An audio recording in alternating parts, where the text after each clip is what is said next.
শক্তিশালী একজন নবী ছিল। উনি মালাকুল মাউতকে বলেছিলেন, মালাকুল মাউত, আমার মৃত্যুর সামান্য কিছু আগে আমারে বইলো, আমার একটা কাজ আছে। মালাকুল মাউত মৃত্যুর কিছু সময় আগে এসে বলল, সুলাইমান, সময় শেষ, অল্প কিছু সময় বাকি, কি করবেন করেন।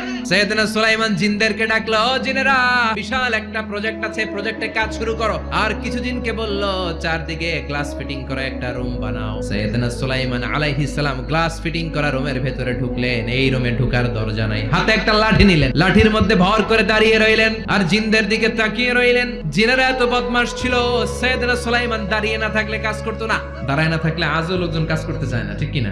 সুলাইমান আলাইহিস সালাম লাঠির মধ্যে ভর দিয়ে দাঁড়িয়ে রইলেন আর বললেন, কাজ করো। জিনেরাও কাজ শুরু করলো। ওদিকে মালাকুল মাউত এসে বলো, সুলাইমান, সময় তো শেষ। সুলাইমান বলে, সমস্যা নাই, রূহ কবজ করো। মালাকুল মাউত ওইভাবে লাঠিতে ভর দেওয়া অবস্থায়, দাঁড়ানো অবস্থায় সাইয়েদনা সুলাইমান আলাইহিস সালামের রূহ কবজ করে নিলেন। উনি এমন ভাবে দাঁড়িয়েছেন, রূহ চলে গেল, লাশ হয়ে দাঁড়িয়ে রইলেন। লাঠির মধ্যে দাঁড়িয়ে আছেন, জমিনের মধ্যে লুটিয়ে পড়ে নাই। সুবহানাল্লাহ।